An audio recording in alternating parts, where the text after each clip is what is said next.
강프로입니다. 자, HLB 보겠습니다. 자, 지금 여러 채널에서 HLB를 다루고 있습니다. 뭐 거기서 뭐 주말에 항서제약에서의 뭐 문서에 대한 부분, 그리고 내용에 대한 부분, 그 내용이 나왔는데 우리가 이렇게 한번 보겠습니다. 저는 그 내용을 가지고 뭐가 맞다 뭐가 틀리다, 그리고 다 각자 생각하시는 그런 부분들이 있을 거예요. 그런데 그런 상황보다 주가에 대한 움직임이 왜 이렇게 나오는 건지, 그리고 그 원리에 대해서 이야기를 드릴게요.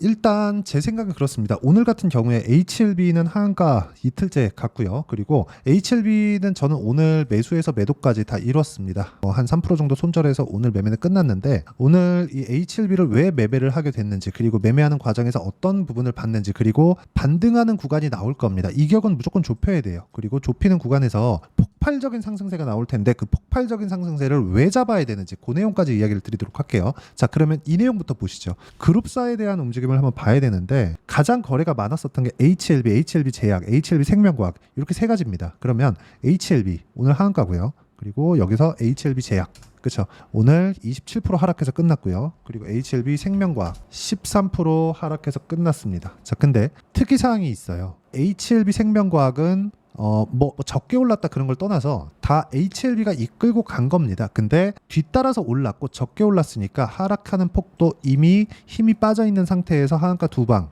장중에까지 보면 하한가 두 방을 가면서 신저가를 만들고 더 이상 추가적인 하락세가 없다는 거죠. 여기에 주목합시다. 그리고 HLB 제약 같은 경우에도 마찬가지예요. 상승하는 초입 구간까지 내리니까 하한가를 가지 않았다는 거죠. 그럼 여기서 우리가 본다면 HLB도 그렇죠, 이런 부분을 거의 다 반영을 한 겁니다. 여기서 뭐 추가적으로 뭐 내릴 수 있거나 그런 상황은 더 이상 나오지 않아요. 그런데 이 구간에서 우리가 반등이 언제 나오는지, 왜 반등이 나오는 건지, 그게 중요하겠죠. 다들 뭐 항사제약에서 무슨 얘기가 나왔다, 이거 다들 아는 내용이잖아요. 실제 HLB 그 채널에서도 진양곤 회장이 직접 나와갖고 이야기를 했고, 이게 좋다 나쁘다 뭐 다들 의견이 분분합니다. 저는 개인적으로 그렇게 생각합니다. 진양곤 회장은 개인적으로 저 능력은 인정한다. 돈 구해오는 능력, 그리고 뭐 뚝심도 인정한다. 근데 저는 정말 말씀을 드리고자 하는 게, 뚝심이나 돈 구해오는 능력, 이것보다 너무 이 확신에 찬 그런 부분을 주주들한테 심어준 것은 맞습니다. 물론 그거를 뭐 어쩔 수 없었다 뭐 이런 내용들이 지금 있다는 거 저도 알고 있는데, 어쨌든 그건 그거고 우리는 이 구간에서 살아나야 되잖아요.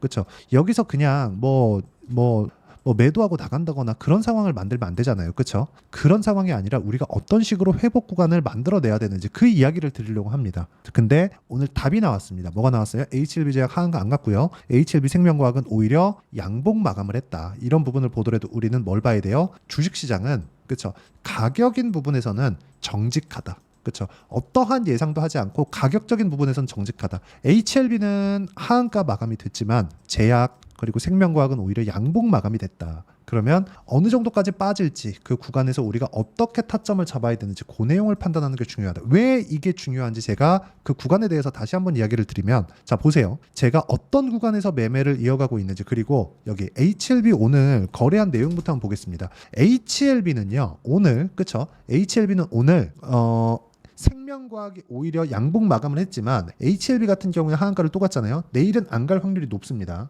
그리고 무엇보다 우리가 이걸 생각해야 돼요. 자, 이 분봉에서 제가 어떻게 거래했는지를 보시면요. 자, 쭉 보시면 하한가 풀리고 나서 매수를 했죠. 그리고 추가적으로 내려가는 과정에서 하한가를 딱 갔을 때 그냥 매도하고 나왔습니다. 혹시 몰라서. 근데 이 구간에서 생명과학이 종가까지 뭐가 나왔어요? 오히려 시가 대비해서 상승하는 그런 상황이 발생했다는 거죠. 그러면 이 구간에서는 HLB도 거의 뭐 저가를 다지고 있는 그런 상황이 약간 나오겠지만, 그게 뭐 한 이틀에서 3일, 길면 요 정도 나오는 거고, 이 구간에서는 다시 반등하는 구간이 나올 겁니다. 근데 이격을 좁히는 과정에서 어느 정도 물량을 줄여야 되는지, 그리고 우리가 그 전략을 왜 해야 되는지, 그 내용을 이야기를 드리려고 하는 거예요. 자, 그럼 내용 한번을 계속해서 보시면 이 내용을 보실 수가 있는데, 자, HLB 제가 과거에 거래했었던 그 내용 한번 보시자고요. 자, 내용 보시면요. 12월 달에 신고가를 갔습니다. 물론 FDA 승인에 대한 기대감이 발생을 했었던 거죠. 근데 그 이후에 뭐가 나왔나요? 매수, 매도, 그쵸? 계속해서 신고가 구간에 매매를 했을 때 1월달 같은 경우에는 자 1월 29일 날 31% 수익 보고 나왔고요. 그리고 2월 말 내가 판 것보다 더 올라갔는데도 불구하고 매수, 매도까지 진행한 결과 어때요? 18%, 13% 이렇게 끝까지 제가 수익을 챙겼습니다. 그리고 쭉 올려서 보시면은 오늘 거래한 5월 20일 날 말고도요. 4.5%의 수익을 추가적으로 냈습니다. 마지막에 떨어지고 반등하는 과정에서 안 올라가니까 판다는 거죠. 즉 이렇게 가격을 보고 매매했을 때 피해갈 수 있다는 겁니다. 저라고 뭐 리보세라닙에 대한 이런 기대감이 없었겠습니까? 그렇죠? 있습니다. 그리고 리보세라닙에 대한 기대감을 제가 어떤 식으로 가지고 있었는지까지도 이야기를 드릴 텐데 그거보다 지금 중요한 급한 게 뭐예요? 가격적인 부분입니다. 다른 종목을 보더라도 마찬가지예요. 전 다 동일한 매매를 합니다. 어떤 특정한 종목을 가지고 이렇게 하니까 수익이 나더라. 그게 아니라 다 동일한 매매, 즉 신고가 구간에서 매매를 했을 때만 수익이 난다는 거고 최근에 강세를 보이는 뭐 재룡산업이나 그런 종목군들을 보더라도 어때요? 강한 구간에서 매매를 해야 된다. 그렇죠? 자, 그래서 HLB에 대한 부분, 그렇죠? HLB에 대한 실시간 타점 그리고 반등 구간이 100% 나옵니다. 한 2에서 3일 정도 안에 나올 겁니다. 그리고 내일은 이제 하한가 안 간다고 보시면 돼요. 내일은 개파락도 안 한다고 보시면 됩니다. 근데 이 구간에서 우리가 어떻게 해야 되는지 그 내용을 제가 여기 소통방에서 시세가 너무 빠르고 오늘 저도 손절한 거 보셨죠? 그 구간에서 제가 어떤 식으로 공유를 할 건지 여기 소통방에서 그렇죠? 어떻게 매매를 해야 될 건지 소통방에서 다 공유를 해드리도록 할 테니까 매매하는 과정에서 너무 어렵다. 이거 가격을 어떻게 잡아야 될지 모르겠다 하시는 분들은요. 소통방에 들어오시면 되고요. 소통방은 무료로 진행하고 있으니까 상단에 있는 전화번호로 구독이라고 문자 보내주셔도 되고 10억이라고 문자 보내주시면 제가 소통방 입장 링크를 순차적으로 공유를 해드리도록 하겠습니다. 자, 10억은 제가 여기서 10억 만들기 프로젝트를 진행하고 있고요. 모두 신고가 구간에서 있는 종목군들을 가지고 이야기를 드리고 있습니다. 왜 그런지 정확하게 와서 확인해 보시길 바라고요. 무엇보다 진짜 중요한 내용은 주식시장의 원리예요. 그런 상황을 제가 여기 소통방에서 다 공유를 해드리고 있습니다. 자, 그러면 기본적으로 신고가 종목군들을 해야 된다. HLB도 그런 종목군들 중에 하나였고요. 무엇보다 우리가 이걸 봐야 돼요. 완료된 매매. 아까 전에 뭐 재룡산업 같은 경우에도 제가 보여드렸었는데 어때요? 신고가 구간에서 매매했을 때 35% 정도의 수익. 자, 이거 보시자고요. 재룡산업은 다시 올라옵니다. 근데 저 팔았죠. 고가라서 판 게 아닙니다. 그쵸? 단기간에 많이 올랐고 고가에서 매물이 나왔기 때문에 매도를 한 겁니다. 근데 이게 왜 다시 올라요? 쌍봉을 만들어야 되기 때문에 고가가 낮아지는 상황이 나와야 주가가 폭락이 나올 수 있는 겁니다. 그렇죠? 근데 이 올라가는 구간에서 뭐가 나오느냐? 기대감이 발생하는 겁니다. 실적이 좋아지는 상황을 가지고 올라가는 거예요. 즉 실적이 좋아서 올라가는 게 아니라 앞으로 좋아질 거니까 올라가는 겁니다. 기대감 말고는 주가가 이렇게 폭발적인 상승을 보일 수 있는 이유는 없습니다. HLB 마찬가지입니다. FDA 승인에 대한 기대감, 최종적으로는 뭐예요? 흑자 전환에 대한 기대감이 있었는데 그게 약간 뒤로 밀렸다고 보시면 되는데 이 밀린 걸 우리가 그냥 가지고 있으면 너무 힘들어서 그 내용에 대한 부분을 제가 이야기를 계속해서 드리고 있는 거고 무조건 가격 봐야 된다. 그렇죠? 그랬을 때 이런 정도의 매매를 꾸준히 할 수 있고 HLB 같은 경우에도 마찬가지예요. 제가 저는 팔았어요. 그리고 저는 고가에 팔았어요. 이런 거 제가 자랑으로 이야기를 드리는 게 아니라 이렇게 매매를 제가 진행을 하고 있다. 그렇죠? 오늘은 손절했지만 내일도 다시 재공략 예정이고요.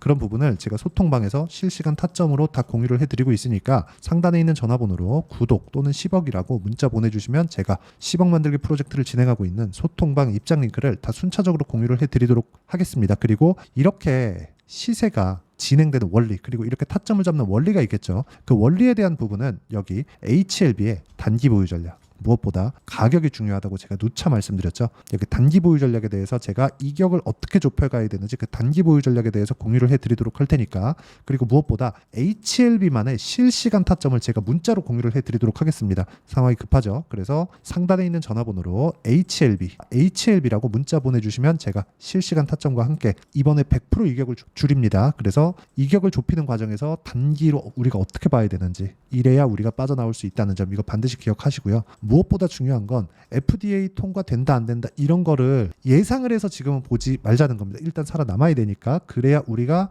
반등이 어느 정도 뭐 적게 나오든 많이 나오든 추가적으로 고가 돌파가 있든 없든 간에 우리는 일단은 챙겨놓을 걸 챙겨놓고 가자. 이 상황에 대해서 이야기를 드리는 거예요. 그리고 오늘 관련돼 있는 종목군들 중에서 뭐 테라퓨틱스나 뭐 바이오스텝이나 이런 쪽에는 오히려 상승했습니다. 적게 올랐기 때문에 그래요. 즉 가격은 절대로 배신하지 않습니다. 그래서 이 내용 반드시 받아가서 공부하시고요. 실시간 타점이 필요하시면 상단에 있는 전화번호로 HLB라고 문자 보내주시면 제가 다 실시간 타점 문자로 공유를 해드리도록 하겠습니다. 자, 내용 정리하면 그렇습니다. HLB에 대한 기대감, 그쵸? 뭐 FDA 승인에 대한 기대감 그런 것보다 일단 지금은 우리가 어떤 식으로 대처를 해야 될지 방향을 아는 게 중요하다. 이격은 좁힙니다. 21선 60일선의 이 주가와의 괴리가 너무 벌어졌기 때문에 무조건 반등 나오는데 상한가 한 방 반 이상 봅니다. 근데 그 구간에서 우리가 어떤 식으로 매매를 해야 될지 그 부분이 중요하고, 그런 구간에서 우리가 어떻게 분류를 하고 어떻게 이 가격적인 부분을 봐야 되는지, 그리고 다음 종목은 뭘 해야 되는지를 제가 다 이야기를 드리도록 할 테니까 영상 끝까지 시청하시고요. 모든 분들이 성공 투자하셨으면 참 좋겠습니다. 자, 24년도가 돼서도 시장은 여전히 어렵습니다. 자, 근데 시장은 항상 어려울 거예요. 앞으로도 계속해서 어려워질 겁니다. 자, 근데 제가 매월 대시세 종목을 구독자분들에게 공개를 합니다. 자, 내용을 보면 12월 달에 실제 공개를 했었던 강프로의 대시세 종목에 대한 내용인데, 대기업을 상대로 안정적인 매출 구조를 가지고 있고요. 그리고 현재 주요 거래처는 삼성전자, 인텔, 하이닉스, TSMC, 해외에 반도체 관련된 기업이라는 걸 알 수 있죠. 그만큼 1월 달에 제가 보고 있었던 종목은 반도체 관련주라는 걸 알 수 있습니다. 공개를 해드리면 이 내용입니다. 여기 어보브 반도체, 그쵸? 실제 제가 거래한 내용을 공개를 한 거고요. 수익에 대한 크기를 보면 공략한 시점, 제가 가격대를 함께 공개를 해드렸는데 공략한 시점부터 21%의 수익 마감이 된 것을 확인해 볼 수가 있습니다. 자, 근데 지금도 마찬가지입니다. 지금은 어떤 이슈가 있을까요? 2월 달에 발표한다는 기업 밸류업 프로그램이 있죠. 근데 그걸로 인해서 지금 2월 달에 발표한다고 이야기가 나온 상황이고요. 무엇보다 우리가 생각해야 될 내용은 한 가지입니다. 어떤 이슈나 그리고 어떤 상승할 수 있는 내용으로 인해서 주가가 올라가는 것은 맞죠. 하지만 가격이 먼저 반영한다는 걸 반드시 알고 있어야 되고, 그런 내용에 대한 파악이 되었을 때, 그쵸? 여기 어보브 반도체처럼 21%, 그쵸? 대략 3에서 4일 동안 20% 이상의 수익을 먹을 수 있고요. 그리고 여기 HLB 같은 종목처럼 대략 일주일이 채 되지 않는 기간 동안 30%의 수익을 낼 수 있습니다. 자, 그러면 답은 나왔어요. 재료에 대한 부분보다 중요한 게 가격이다. 자, 근데 지금 시장에 쏠려 있는 게 뭐죠? 2월 달에 발표하는 기업 밸류업 프로그램에 대한 내용이죠. 자, 그러면 우리가 이쪽에다가 지금 집중을 해야 될까요? 그 내용을 한번 보겠습니다. 기아차의 차트를 보면요. 1월 24일 날 정부단에서 입김을 불어넣은 이후에 시세가 강하게 발생한 것처럼 보이지만 애초에 12월 달부터 신고가를 달성했다는 걸 확인할 수 있습니다. 자, 그러면 우리가 스케줄을 따져봤을 때 우리가 어디를 봐야 될까요? 4월 달 총선을 봐야 됩니다. 드디어 때가 온 거죠. 4월 달 총선이 끝나면 그 뒤엔 뭐가 있죠? 대선 전국으로 들어갑니다. 그러면 우리는 4월 달 총선부터 시작해서 대선까지 이어질 수 있는 종목을 찾는 게 정말 중요합니다. 그게 정부 정책의 방향과 그리고 스케줄에 맞춰서 가는 거예요. 정치적인 상황에 따라서 주가가 움직이는 걸 우리는 수도 없이 많이 봐왔기 때문에 스케줄에 맞춰서 가는 게 지금으로서는 답이 될 수 있습니다. 그리고 무엇보다 어느 정도의 시세를 내는지 그 첫 번째 단계인 상황을, 그쵸? 제가 12월 달 밝혀드렸었던 대시세 종목으로 이미 공개를 해드렸기 때문에, 그쵸? 어떻게 제가 매매를 했는지까지 다 보여드렸습니다. HLB처럼, 그쵸? 31.9% 걸린 시간은 4일밖에 되지 않죠. 이 종목을 제가 가격과 그리고 어떤 종목인지를 애초에 12월 달부터 공개를 한 겁니다. 자, 그러면 지금도 마찬가지예요. 앞서서 제가 말씀드렸었던 23년도에 했었던 여러 가지 종목들이 있죠. 한미반도체 같은 종목들도 여기 소통방에서 모두 공개를 해서 실제로 10,000원부터 60,000원까지 상승한 내역이 있고요. 왜 공략을 했는지를 제가 다 공개를 해드렸습니다. 근데 지금도 마찬가지라는 거죠. 정부 정책의 방향에 맞춰서 또는 선거 스케줄에 맞춰서 매매를 이어가야 될 때가 됐고요. 제가 총선 관련된 큰 시세가 나올 수 있는 대시세 종목을 준비를 해놨습니다. 길게 말씀드리지 않겠습니다. 모든 종목들은 신고가를 달성하면서 대시세 준비를 하게 되고요. 신고가를 공략했을 때 내가 시장에 주도주를 잡을 수 있는데 지금은 총선에 집중하는 게 맞다. 그래서 총선 관련된 그리고 대선까지 이어질 수 있는 종목을 준비를 해놨는데 지금부터 준비를 하셔야 나중에 고가에 올라가서도 꾸준하게 매매를 이어갈 수 있습니다. 자꾸 막 손절하고 매매하는 과정에서 너무 어렵다 하시는 분들은요. 이 종목 딱 받아가서 큰 수익 내셨으면 좋겠고요. 이 종목은 상단에 있는 전화번호로 대시세라고 문자를 보내주시는 분들에 한해서만 제가 총선 그리고 대선까지 이어질 수 있는 종목을 공개해 드리도록 할 테니까 상단에 있는 전화번호로 대시세라고 문자를 보내주시고요. 그리고 구독과 좋아요 꼭 좀 부탁드리겠습니다. 시장은 정말 어렵습니다. 자, 그래서 모든 분들이 성공 투자하셨으면 좋겠고요. 기본적으로 가격에 대한 파악을 하면서 큰 수익을 내셨으면 좋겠습니다.